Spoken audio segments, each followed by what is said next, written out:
Rosalie, ano ba ang naging bilangan dyan ngayon sa plenaryo? June, sa botong 284 na pabor, 4 ang abstentions at 8 ang tumutol, ay tuluyan na nga tinuldukan sa plenaryo ng Kamara kaninang hapon yung isinagawang impeachment proceedings laban kay Pangulong Ferdinand Bongbong Marcos Jr.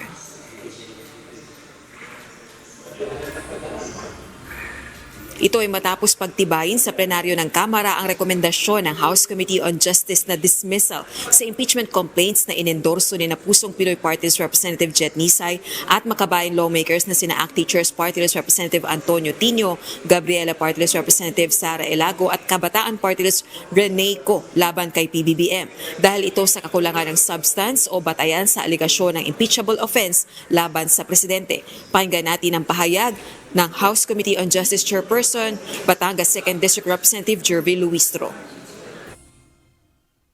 Complaints that are fundamentally insufficient in substance must be dismissed, not indulged for the sake of political theater. In this hall, the interest of the Filipino people must always come first. To do otherwise is to degrade impeachment from a constitutional safeguard into a weapon of harassment.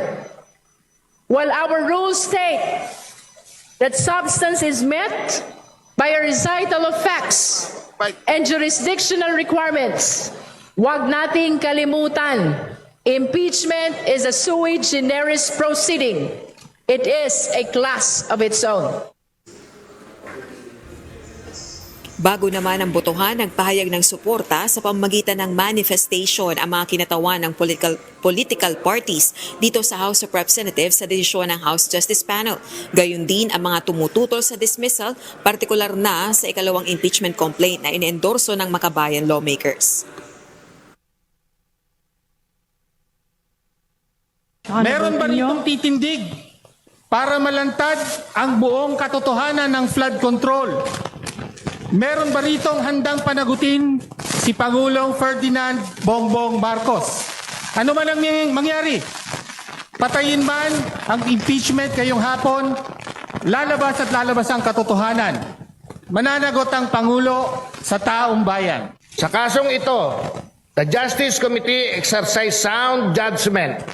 It did not act in haste. It applied the law as written and it arrived at a conclusion grounded on the facts presented. Bilang mga mambabatas, tungkulin po nating igalang ang prosesong ito. Kapag kulang ang substansya, hindi po natin maaring ipilit.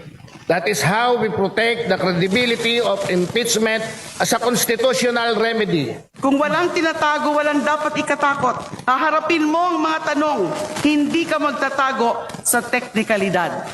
To claims of drug addiction and budgetary misconduct were found to be anchored on hearsay, unauthenticated documents, and speculative narratives, rather than recital of facts required by our rules.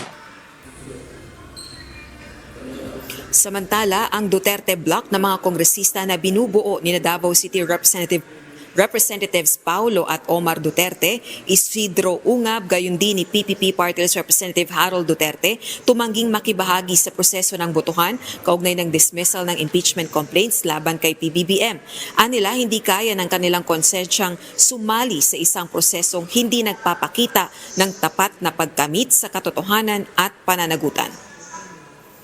Samantala, June, magbigay lang din tayo ng update kaugnay naman ng impeachment complaints na inihain dito sa Kamara laban naman kay Vice President Sara Duterte. Yung 3 impeachment complaints, lahat ng yan ay naipadala ni House Secretary General Sheloy Garafil sa tanggapan ni Speaker Faustino Bogie III. Ngayon, ang aabangan na lang natin ay maisama ito ng Speaker sa Order of Business dahil meron siyang 10 session days para maisama yan sa Order of Business, at samantala meron namang 3 session days yung House Committee on Rules para ma-refer yan sa House Justice Committee. Kapag nangyari yan, ay initiated naman yung impeachment proceedings laban sa pangalawang Pangulo.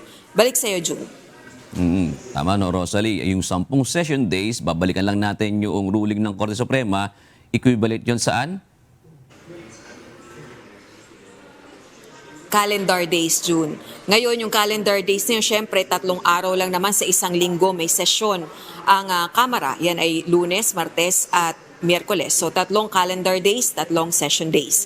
At noong February 5, last Thursday, kung di tayo nagkakamali, February 5 nang i-refer ni Secretary General Chelo Garafil yung unang 2 reklamong impeachment laban sa Vice Presidente, samantalang yung ikatlong impeachment complaint ay kahapon niya lang na i-refer sa tanggapan ni Speaker Faustino Boji III. So kung bibilangin natin magmula nung Thursday, ngayong araw na ito ay yung ikalawang session day o ikalawang calendar day kung kailan na i-refer yung unang 2 reklamong impeachment laban sa Vice Presidente.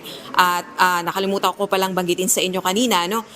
Kanina sa plenary session ay walang nabanggit sa kaugnay nitong impeachment complaints laban sa Vice Presidente, kaya hindi pa rin ito na-refer sa House Committee on Justice. Maraming salamat, Rosalie Coz.